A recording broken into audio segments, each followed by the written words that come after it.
अस्सलामुअलैकुम, आप देख रहे हैं नजम सेठी शो। मैं हूं उज़मा खान रूमी और मेरे साथ मौजूद नजम सेठी साहब। अस्सलाम वालेकुम। नाज़रीन, आज हम बात करेंगे जनरल कमर जावेद बाजवा ने बतौर आर्मी चीफ 2016 में अपने सफ़र का आगाज़ किया। इस 6 साला सफ़र पर आज के प्रोग्राम में हम बात करेंगे, उनकी लेगेसी पर बात करेंगे, उनके दौर में क्या तनाज़ात थे और उनमें उनका किरदार क्या था, इस पर बात करेंगे। और वो जो तनाज़ात जिनको उनके साथ मंसूब किया गया, उनको जोड़ा गया, वो किस हद तक दुरुस्त थे और गलत थे, इस पर बात करेंगे। साथ ही साथ किस तरह से उन्होंने इमरान खान को सपोर्ट करने का फ़ैसला किया और नवाज़ शरीफ से दूर रहने में को तरजीह दी, और किस तरह फिर फाइनली इमरान खान के साथ उनके ताल्लुकात ख़राब हुए। इस पर, इन्हीं मौज़ूआत पर आज के प्रोग्राम में हम बात करेंगे। सेठी साहब, 2016 में आर्मी चीफ बने जनरल कमर जावेद बाजवा। उस वक्त उनकी जो शोहरत थी वो क्या थी और फिर इसमें बदलाव क्यों कर देखने में आया? जी हाँ, देखिए 2016 में जब मियां नवाज शरीफ साहब ने सेलेक्ट किया इनको, तो ये चौथे नंबर पे थे सीनियरिटी में। और जो टॉप सबके ऊपर जो दो नाम थे, एक था जनरल अशफाक नदीम का और एक था अपना जनरल बाजवा का। तो उस वक़्त नवाज शरीफ साहब ने ये फ़ैसला किया कि अशफाक नदीम जो सीनियर मोस्ट थे उनको नहीं लगाया और जनरल बाजवा को लगा दिया। और उस वक़्त दो चीज़ें हुई जब ये फ़ैसला हुआ लगाना इनको। अभी लगे नहीं थे, अभी फ़ैसला हो चुका था, अनाउंस हो गया था, मगर अभी वो स्टार्स नहीं लगे थे इन जनरल बात। जब पता चला कुछ लोगों को फ़ौज के अंदर जो जिनकी अपनी उमंगें थी, अपनी ख्वाहिशें थी, अपनी एम्बिशंस थी कि शायद ये लग जाएं, तो उन्होंने एक मुहिम इनके ख़िलाफ़ चलाई। अभी बने भी नहीं थे तो इनके ख़िलाफ़ एक मुहिम चली और मीडिया के अंदर छोटी सी चली, फिर उसको रोक दिया गया, मगर वो चली ज़रूर इनके ख़िलाफ़, ताकि किसी तरीके के साथ इनके ऊपर कोई दाग लग जाए। बाद में जाके पता ये चला कि उसके पीछे कौन था। वो जो शख्स उसके पीछे था, उसकी अपनी उमंगें थी।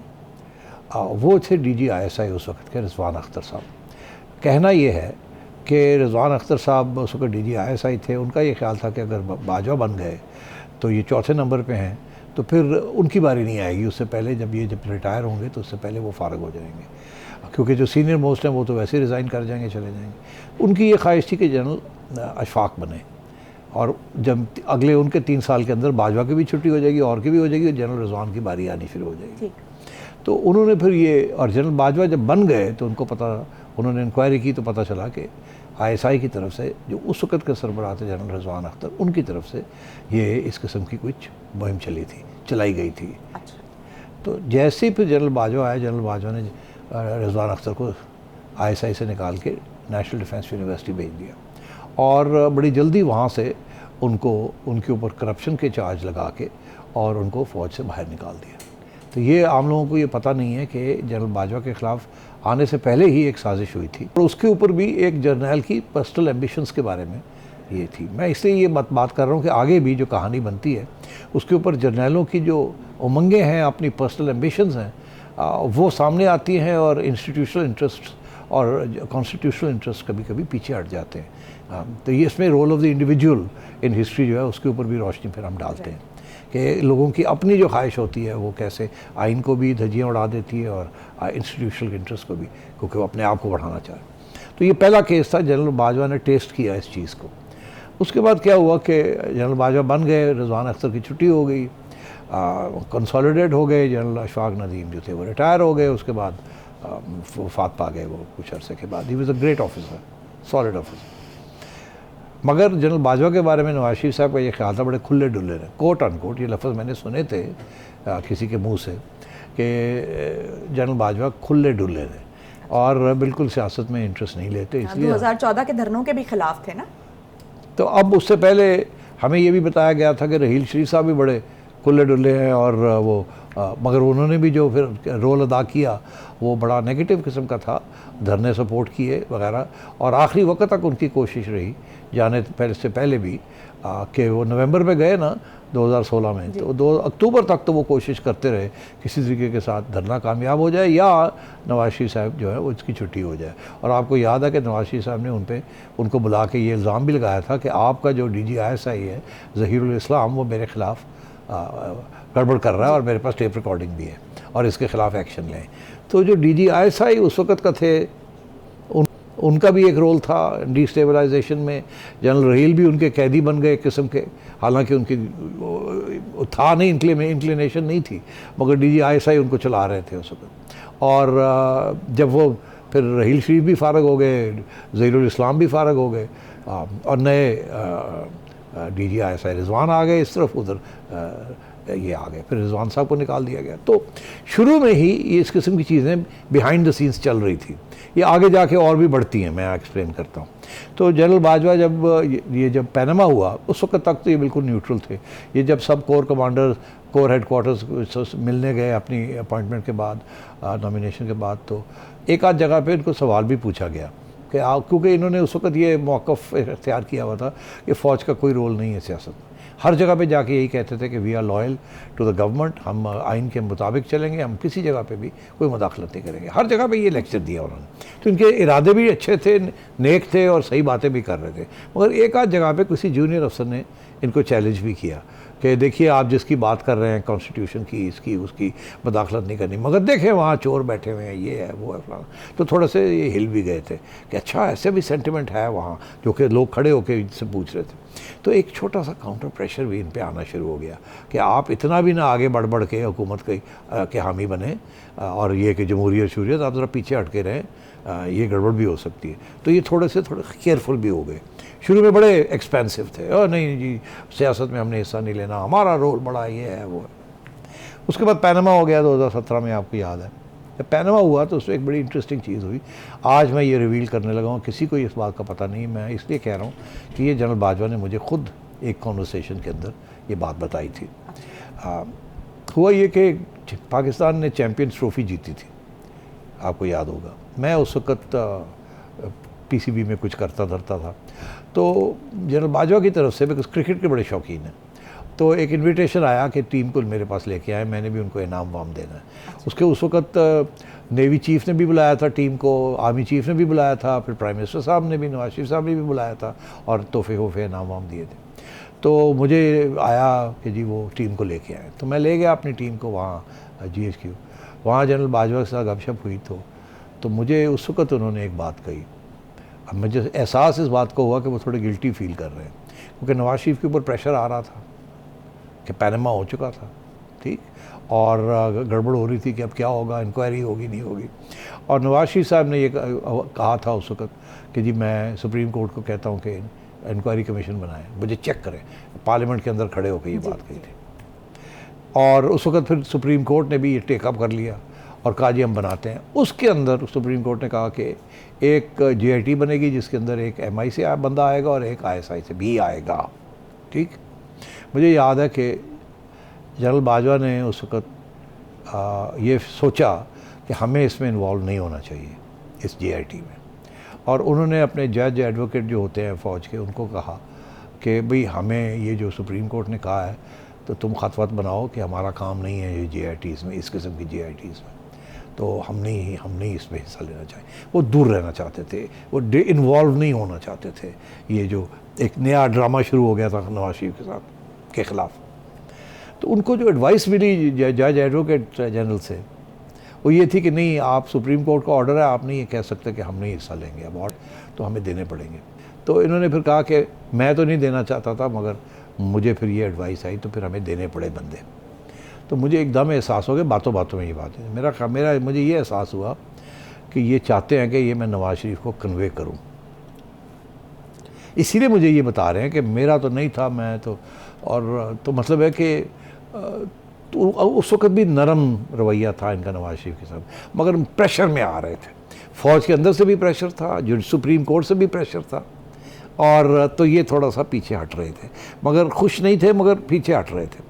और मैं समझता हूँ इसी तरीके के साथ ये आगे भी मामला ऐसे ही चला। फिर वो JIT बन गई, फिर JIT के बाद आपको पता ही है वो क्या निकला, इकामा आ गया, ये हो गया, वो हो गया, हर किस्म की फिर ये एवन फील्ड और दुनिया जान की गंद बला आनी शुरू हो गई। उसके अंदर JIT के अंदर एक MI का और एक ISI का भी। तो अब सूरत हाल ये है कि उस वक्त तक तो ये ऐसे थे, नए आए थे, समझते थे कि नवाज शरीफ ने मुझे बनाया है, मैंने सियासत पे हिस्सा नहीं लेना। मगर एक ऐसी मोमेंटम चल रहा था सियासत का, जिसके अंदर फ़ौज के लोग भी थे, जजेस भी थे, ब्यूरोक्रेसी भी थी और सियासतदान भी थे जो प्रेशर आ रहा था, और ये मेरा ख्याल है उस प्रेशर के अंदर कमज़ोर हो गए। इन्होंने तकड़े होकर खड़ा नहीं किया कि नहीं हम नहीं पॉलिटिक्स में हिस्सा लेंगे, एक्टिविज्म के आगे जो है वो स्टैंड नहीं कर सके। नहीं किया, और इन्होंने कहा ठीक है कोई नहीं फिर। और मेरा ख्याल है वो दिन है, और ये आखिरी दिन में बड़ी इस किस्म के मौके आए हैं जहाँ उन्होंने समझ नहीं आई कि मैं इधर खड़ा हो जाऊँ या इधर खड़ा हो जाऊँ, और उन्होंने कोशिश की कि मैं इधर भी खड़ा रहूँ इधर भी खड़ा रहूँ, जिसकी वजह से फिर ना वो इधर के रहे ना वो उधर के रहे। ये भी मैं आपको एक्सप्लेन करूँगा कि इनका दौर के अंदर इनका जो रवैया रहा है वो क्या रहा है, जिसकी वजह से आज इनको नून लीग भी पसंद नहीं करती और PTI इनको गालियाँ दे रही है। तो इसलिए ये शुरू में ही ऐसे एक सिचुएशन बन गई थी। उसके बाद तो खैर हमें पता क्या हुआ कि मियाँ साहब को अदालतों ने निकाल दिया। और तो ये जनरल बाजवा जो है, इन्होंने वो कहते हैं कि 5 प्राइम मिनिस्टर्स के साथ काम किया, 4 चीफ जस्टिस के साथ काम किया और 2 प्रेसिडेंट्स के साथ ये अपने 6 साल के अंदर, और एक एक्सटेंशन भी ले ली, और फिर आखिरी जाते जाते वक्त एक 6 माह और एक्सटेंशन। वो शख्स जो इनको गालियाँ दे रहा था वो कह रहा था इनको 6 माह की और एक्सटेंशन दे दें, और मैं आपको कह रहा हूँ इनका दिल बना हुआ था कि एक 6 महीने और मिल जाए। मेरा जो रेपुटेशन ख़राब हो गई है मैं इसको थोड़ा ठीक करता हूँ, कम से कम मैं एक फेयर इलेक्शन करवा के चला जाऊँ ताकि ये लोग याद रखेंगे, और 6 महीने मुझे मिल जाएं तो फिर 6 महीने के बाद इलेक्शन हो जाए और मैं हैंड ओवर करूँ उस वक्त एक इलेक्शन करवा के। तो जनरल बाजवा का इब्तदा भी ऐसी थी जिसमें मामला थोड़े से इस किस्म के थे, फिर ग्रे जोन आ गई, फिर वो पनामा आ गया, फिर वो फैसला करना पड़ा इधर खड़ा होना है उधर खड़ा होना है, और लगे गए। मुझे याद है एक कॉन्वर्सेशन के 2019 में ये फिर भी कन्फ्यूजन में थे कि इमरान खान साहब को 1.5 साल हो गया था, डेढ़ साल हो गया, और कोई कार्रवाई नहीं हो रही थी, कन्फ्यूजन थी। IMF में आना है, IMF में जाना है, ये नहीं जाना, क्या करना क्या नहीं करना। तो उस वक़्त भी जनरल बाजवा जो थे सोचों में पड़े हुए थे कि अब क्या करें। एक तरफ तो इमरान को सपोर्ट करना है और कोई चारा नहीं है, बिकॉज इमरान नवाज शरीफ तो हेट करता है, और दूसरी तरफ ये है कि ये काम नहीं हो रहा, जो ये ना हो कि आगे जाके बदनामी हो जाए हमारी, हमने इसको सपोर्ट किया हुआ है।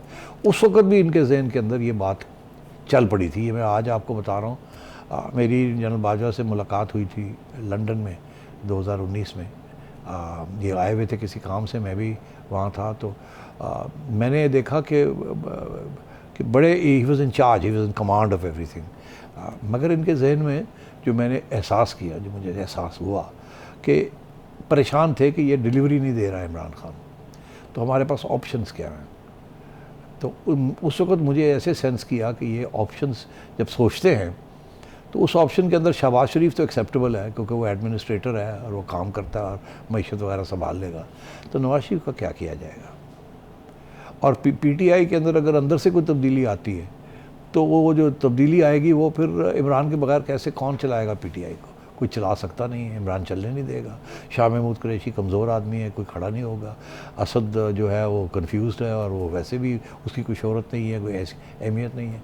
तो या तो इमरान है या फिर शहबाज है, मगर शहबाज जो है वो नवाज़ के बगैर कुछ नहीं है। तो क्या नवाज़ अग्री करेगा या नहीं अग्री करेगा, या नवाज़ का क्या रवैया होगा, उसको कौन मनाएगा।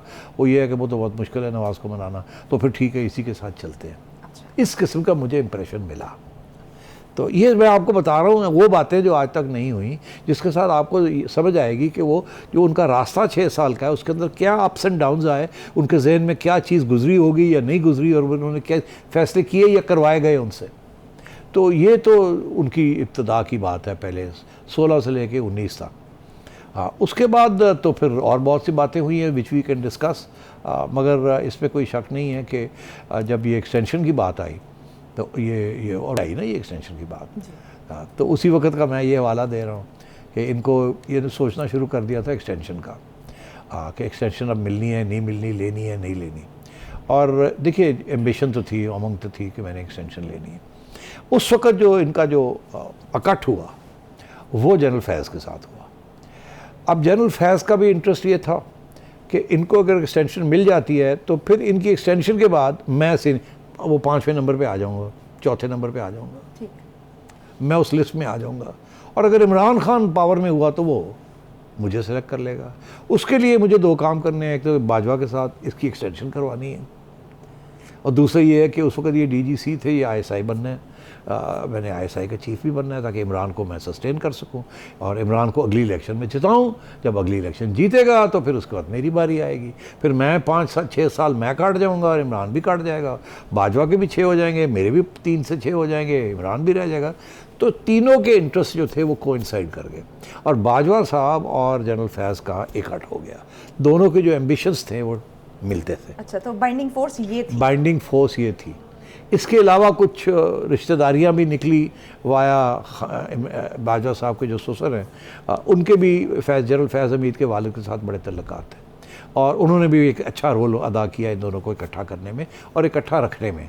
जबकि बड़ा प्रेशर आ रहा था एक स्टेज पे लेटर जनरल फैज़ के ऊपर कि जी इनको निकाला जाए, ये तो बहुत करीब चले गए इमरान के, फ़ौज को बदनाम कर रहे हैं, ऐसे ऐसे ऐसे काम कर रही है जो आज तक किए नहीं है। तो उस वक़्त भी इन दोनों को इकट्ठा रखने में इनके ससुर का भी बहुत रोल था। तो अब इस किस्म की एम्बिशंस, जनरल बाजवा की ambition for a third term, second term, Imran की ambition for a second term और जनरल फैज़ की ambition to become the chief after the 6 years of general Bajwa. तो ये भी जो सियासत चल रही थी जिसके अंदर आप जमहूरियत और ऑपोजिशन और ये सारी बातें चल रही थी, उसके अंदर जो था ये 3 लोगों के पर्सनल एम्बिशंस भी चल रहे थे। सही, ठीक। सेठी साहब एक ब्रेक लेंगे, ब्रेक से वापस आकर मैं बाजवा डॉक्ट्राइन पे बात करना चाहूँगी कि वो क्या थी और फिर उसका नुकसान क्या हमने देखा और उसका फ़ायदा क्या हुआ। Stay tuned.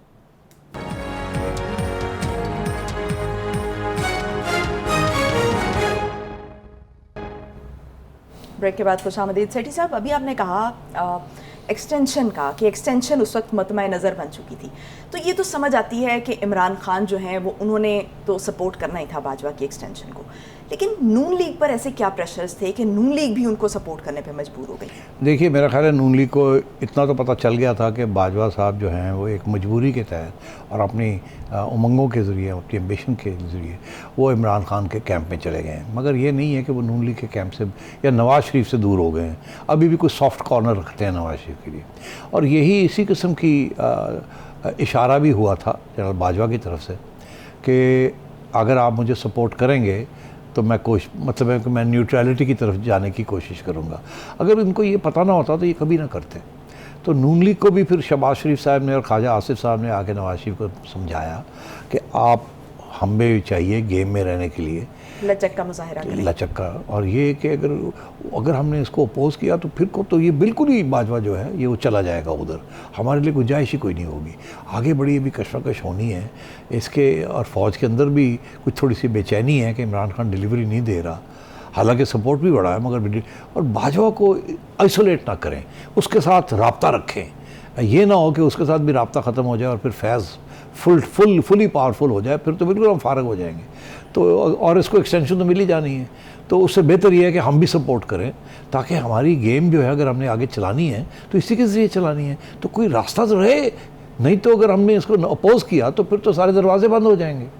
और आपको याद होगा कि उस वक़्त ये शहबाज शरीफ साहब का भी इशू था और नवाज शरीफ साहब को भी पाकिस्तान से बाहर चले गए थे। तो जब वो चले गए थे, आज इमरान खान आपको कहते हैं कि अगर मैं होता तो मैं कभी ना जाने देता। इशारा उनका ये है कि बाजवा साहब ने ISI के ज़रिए या अपने और तल्लुकात की वजह से अदालतों के प्रेशर डाल के और खान नवाज शरीफ को बाहर भेज दिया। इसका मतलब है कि बाजवा साहब भी ये चाहते थे कि नून लीग जो है उनकी एक्सटेंशन सपोर्ट करे, इसलिए उन्होंने नवाज शरीफ साहब के साथ जो राब्ता था रखा हुआ था सीक्रेटली, और रवैया भी सॉफ्ट रखा हुआ था, जिसकी वजह से नवाज शरीफ साहब को जाने दिया।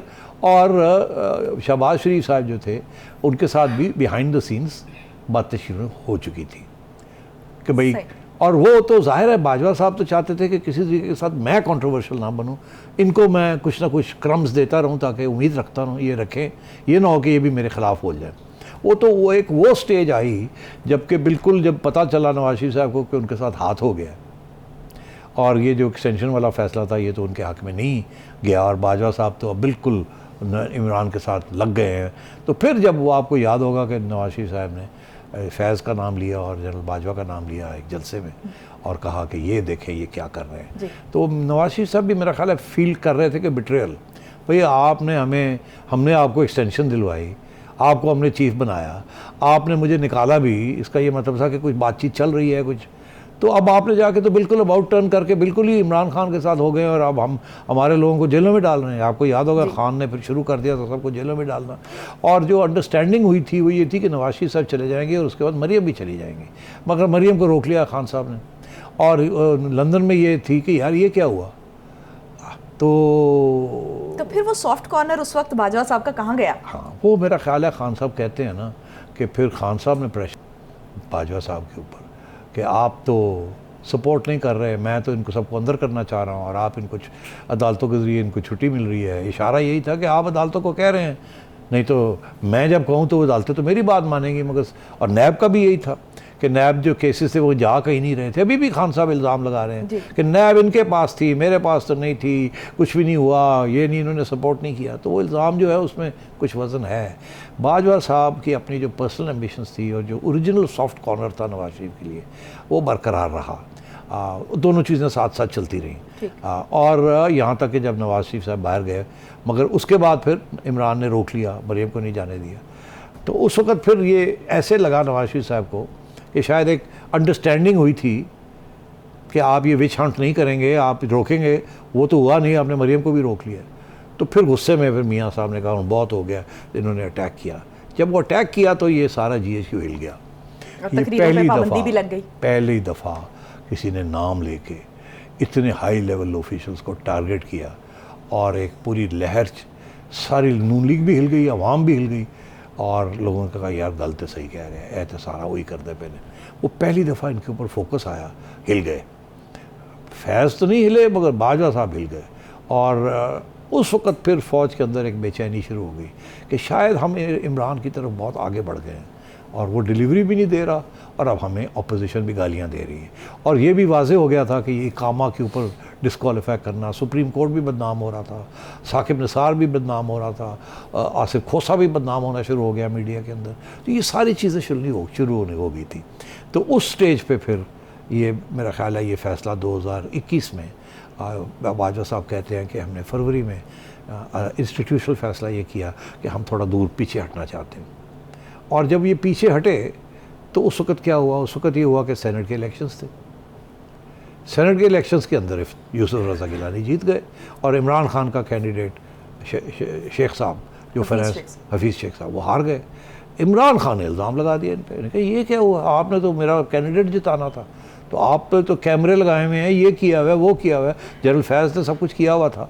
और ये हुआ क्या, हुआ यही था कि ये पीछे हट गए थे, जिसका ये जिक्र करते हैं कि यहाँ से मामला खराब हो, यहाँ से ओपनली फिर खान ने इनको अक्यूज़ किया कि आपने मेरा साथ नहीं दिया। तो यहाँ से फिर मामला थोड़ा ख़राब होना शुरू हुआ, जिसका जिक्र उन्होंने किया है, बताया नहीं वजह क्या थी, वजह ये थी सेनेट इलेक्शंस के। और उसके बाद फिर आगे जाएँ तो वो जनरल फैज़ के ऊपर इशू बन गया कि आपको पता है कराची के अंदर जो मरीम के बेडरूम के अंदर वो इशू था, वो भी ISI की तरफ से हुआ था, वो भी एक बैकफायर किया, बड़ा सीरियसली बैकफायर किया। और फ़ौज के अंदर लोगों ने ये कहा कि यार ये क्या कर रही है ISI, हम ऐसे काम तो नहीं करते। और वो ज़ाहिर है नून लीग ने काफ़ी उसको एक्सप्लॉइट किया, बड़ा शोर शराबा हुआ, देखें जी क्या हो रहा है, क्या जनरल फैज़ की पोजीशन कमज़ोर हो गई, उस वक्त DGC थे, ये कमज़ोर हो गई। फिर इनको ISI बनाया गया जब चीज़, तो उसके अंदर भी कुछ फ़ौज के अंदर लोग थे जो समझते थे कि ये नहीं होना चाहिए। मगर उस वक्त तक जनरल फैज़ और बाजवा साहब का जो एम्बिशन थी और जो आगे जाने का जो रास्ता था उस वक्त तय हो चुका था। फिर पीछे हटना पड़ा। जब पीछे हटना पड़ा 2021 में पीछे हटना पड़ा तो उस वक्त फिर ये जनरल फैज़ के ऊपर इशू बना। जनरल बाजवा ने कहा कि इनको अब ISI से हटा के, और ये फ़ौज का इनके अंदर जो लोग थे सीनियर जनरल्स, उनका ये था कि फैज़ को हटाओ यहाँ से अब। और तो इन्होंने जाके कहा कि इनको हटाना, इनको कोर में डालना है हमने। और इमरान खान ने कहा नहीं, क्योंकि उनको पता था कि अगर जनरल फैज़ चले गए तो मेरा कौन साथ देगा, मैं तो उड़ जाऊंगा, मेरे पास तो बंदे कोई नहीं है, ये नहीं है, वो नहीं है। तो वहाँ से फिर जो है ना असली इश्यूज़ जो है ना ओपन हो गए कि वो कह रहे थे कि जी फैज़ को चेंज करें, वो करना नहीं चाह रहे थे, लड़ाई झगड़े शुरू हो गए। इवेंचुअली हुआ तो वही। और मैं आपको बता दूंगा आखिरी स्टेज पे क्या हुआ। आखिरी स्टेज पे ये हुआ कि जनरल बाजवा मिलने गए प्राइम मिनिस्टर साहब को, इमरान खान साहब को, और कहा जाके उन्होंने कि जी अब बहुत हो गया, हर महीने आप कहते हैं अगले महीने अगले महीने अगले महीने, और मैं जाके अपने कोर कमांडर्स को कहता हूँ अगले महीने अगले महीने अगले महीने, तो ये मेरी भी बड़ी बेइज्जती हो रही है, बहुत हो गया है, तो अब मैं इसको चेंज करूँगा। तो टू विच इमरान खान से ठीक है कर दें। इन्होंने आके अनाउंसमेंट कर दिया ISPR की तरफ से कि ये जनरल जो हैं कराची से वो आ रहे हैं और जनरल फैज़ जो हैं वो जा रहे हैं पेशावर, और नोटिफिकेशन नहीं हुआ फ्रॉम प्राइम मिनिस्टर्स ऑफिस। और वो टेंशन हो गई कि जी वो हमने कर दिया आपके कहने के ऊपर, ओके गो अहेड, और खान साहब रोक के बैठ गए। खान साहब ने कहा मैं नहीं कर रहा, ये चेंज हिज माइंड। उसके ऊपर और टेंशन हुई, इतनी टेंशन हुई कि आपको मैं क्या बताऊं, वो फिर रुकी नहीं वो बात। और ऑपोजिशन बैठी हुई थी, देख रही थी ये सारा कुछ क्या हो रहा है, और मेरा ख्याल है उन्होंने अब सोचा कि ये जो अब फैज़ को ISI से हटा दिया, इसका मतलब है अब रास्ता हमारे लिए खुल गया। और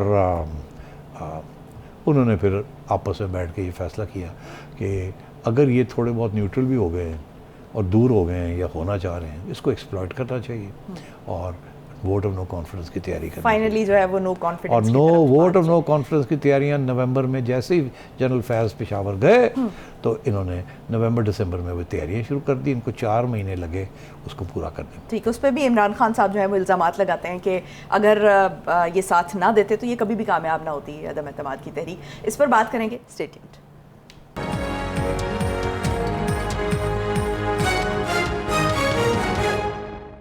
ब्रेक के बाद खुशामदीद। सेठी साहब, वक्त कम है, मैं ये जानना चाह रही हूँ कि जब वोट ऑफ नो कॉन्फिडेंस आया तो इमरान खान ने इल्ज़ाम लगाया कि अगर ये जो बाजवा साहब हैं ये उनका साथ ना देते तो फिर ये कभी भी तहरीक कामयाब ना होती। पहले तो ये बताएं कि क्या ये दुरुस्त इल्ज़ाम था, और दूसरा ये कि जो भी मामलात हुए, अदालतें खुली जिस तरह से करके और जिस तरह से इमरान खान निकले वहाँ से, तो इसके पीछे बाजवा साहब का क्या रोल था, और गवर्नमेंट बनने के बाद ये जो अभी PDM की गवर्नमेंट बनी इसके बाद बाजवा साहब का क्या रोल है? देखिए, जब बाजवा साहब ने ये फ़ैसला किया कि हम मदाखलत नहीं करेंगे तो इनको PDM वालों को पता चल गया, ये फिर इकट्ठे हो गए। उससे पहले ये इकट्ठे नहीं थे, आपको पता ही है। पीपल्स पार्टी अलग थी, ये बाकी 8 जमातें अलग थी, ये इकट्ठे हो गए। इन्होंने देखा कि अब हम कुछ कार्रवाई करें, क्योंकि ISI की वजह से लोग छोड़ते नहीं थे अलायंस को, इमरान खान की पार्टी को। तो MQM का इशू था, चौधरी परवेज़ इलाही का इशू था, और छोटी जमातों का। तो जरदारी साहब ने सबसे रब्ता करना शुरू किए। उन्होंने जब रब्ते शुरू हुए तो उन्होंने फ़ोन करना शुरू कर दिए जनरल बाजवा को, क्या हुक्म है। वहाँ से कोई जवाब नहीं मिलता था। खूब कन्फ्यूज़ हो गए, उनके यार ये क्या, हमें तो पहले सारे ऑर्डर आते थे, तो अब और ISI भी कुछ नहीं कह रही, तो करना क्या है। इन्होंने ऑपोजिशन ने पूरा फ़ायदा उठाया, उनको कहा वो फारग हो गए, वो नहीं चाहते। एक्चुअली उनकी जो साइलेंस है, जो चुप जवाब नहीं दे रहे, उसका ये मतलब है कि जो मर्जी कर लो, साढ़े नाल आ जाओ तुसी, वो दे सिक ऑफ इमरान खान। तो ये कह के उन्होंने अपने लोग इकट्ठे किए और वोट ऑफ नो कॉन्फिडेंस किया। अब बात यह है कि इमरान खान कहता है कि बाजवा साहब ने हेल्प की उनकी। बाजवा साहब ने उनकी हेल्प नहीं की, बाजवा साहब ने इमरान की हेल्प नहीं की। पहले ये होता था कि वो फ़ोन करके पूछते थे तो वो कहते थे ये करो, फ़ोन करके कहते थे ये करो। अब क्योंकि वो फ़ोन के जवाब नहीं मिलता था, ये वो कहते थे जो आप समझते हैं अपने इंटरेस्ट में वो करें, हम नहीं कुछ कहते। उससे लोगों ने ये सोचा कि अब ये इमरान से दूर हो गए, इसलिए एक और तरीके से हमें कह रहे हैं कि कर लो, तो लोगों ने फिर कर लिया। तो इमरान खान की जो बात है वो आधी दुरुस्त है, आधी दुरुस्त नहीं है। उनका ये कहना कि जी इन्होंने करवाया नहीं, इन्होंने रोका नहीं, दोनों में फ़र्क है। ठीक, तो ये इसीलिए देर लगी। अगर ये करवाते तो ये तो 15 दिन में करवा सकते थे। इन्होंने करवाया नहीं, रोका नहीं। ठीक, क्योंकि रोका नहीं तो वक्त लगा, लोगों ने कहा पता नहीं करना चाहते हैं नहीं करना चाहते। तो एक तो ये बात, तो ये जब हो गया तो आखिरी स्टेज फिर यही हुई कि जनरल बाजवा की और इमरान खान साहब की जो फाइनल जो डिस्कशंस थी उसके ऊपर, जब वो कह रहे थे कि अब इन्होंने डिज़ोल्व करने की कोशिश की, तो उस वक़्त फिर आखिरी स्टेज पे खान साहब उस वक़्त भी तैयार नहीं थे घर जाने के लिए, और हर किस्म के हरबा इस्तेमाल करना चाह रहे थे। और उनको डर ये भी था कि शायद वो जनरल बाजवा को सैक कर दें। इसलिए फिर अदालतें खुलवाई गई कि अगर वो इस किस्म का कदम उठाते हैं वो भी अनकॉन्स्टिट्यूशनल होगा, और जो रुकावटें क्रिएट कर रहे हैं डिज़ोल्वमेंट में वो भी होगा। तो इसलिए फिर वो फाइनल जिसे कहते हैं ना पार्टिंग थी, क्योंकि और जब ये फ़िक्र आ गया कि ये तो सैक कर देगा तो फिर जाहिर है फिर रास्ते अलग हो गए। उसके बाद तो ज़ाहिर है हमें पता क्या चला, उस वक्त जनरल बाजवा का ये मौक़िफ़ था, क्योंकि अभी तक वो एंटी इमरान नहीं हुए थे, ना ही वो एंटी नवाज़ थे। वो कभी इधर झुकते थे अपने आप को उनको समझाने के लिए, कभी इधर झुकते थे, और उस झुकाव में ही वो मारे गए, ना इधर के रहे ना उधर के रहे। जब वो ये नई हुकूमत आई तो इन्होंने तजवीज़ ये दी थी कि आप अब इलेक्शन की तरफ चलें, जल्दी इलेक्शन करवा लें, और वह उसके पीछे सोच जनरल बाजवा की शायद ये थी कि इमरान आजकल उतना पॉपुलर नहीं है, आप ज़्यादा पॉपुलर हैं, अच्छे इलेक्शन हो जाएंगे और आप अभी करवा लें। इन्होंने ये फ़ैसला पहले किया हम छोड़ते हैं हुकूमत, पीडीएम वालों ने, फिर ये फैसला किया नहीं छोड़ते और रहते हैं।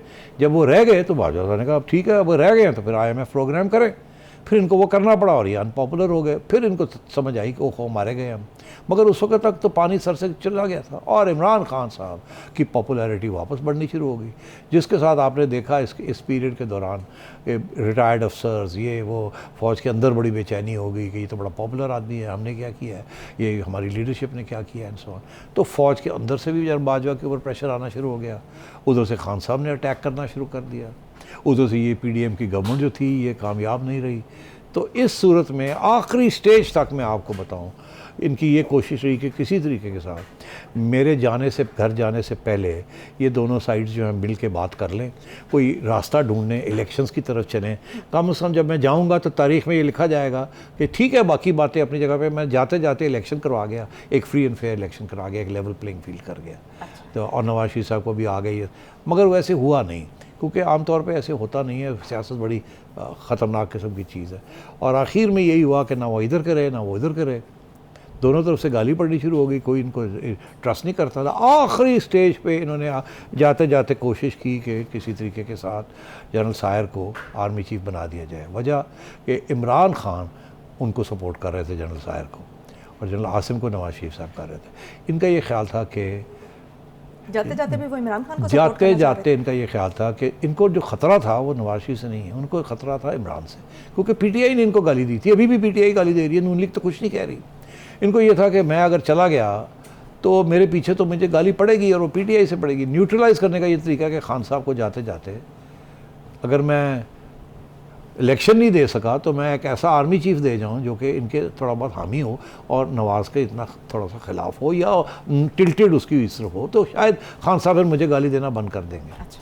तो ये हमेशा से कभी इधर जाते थे कभी इधर आते थे, और उसके अंदर मैं समझता हूँ ये हमेशा होता है सियासत में कि अगर आप अपने दो पाँव जो हैं एक कश्ती में लगाएं एक दूसरी में, और इतनी बड़ी ख़तरनाक सियासत हो रही हो तो आप डूब जाते हैं, आप बस ना इधर के रहते हैं ना उधर के रहते हैं। तो यही हुआ उनके साथ। अपोजिशन ने अपनी गेम अच्छी खेली, खान साहब ने अपनी गेम बुरी खेली, जनरल बाजवा ने अपनी गेम बहुत बुरी खेली, ना इधर के रहे ना उधर के रहे। सही, बहुत शुक्रिया सेठी साहब। नाज़रीन, प्रोग्राम से मुतालिक अपनी राय से ज़रूर आगाह कीजिएगा। मुझे दीजिए इजाज़त, पाकिस्तान की हमेशा पाइंदगी की दुआ के साथ। अल्लाह हाफ़िज़।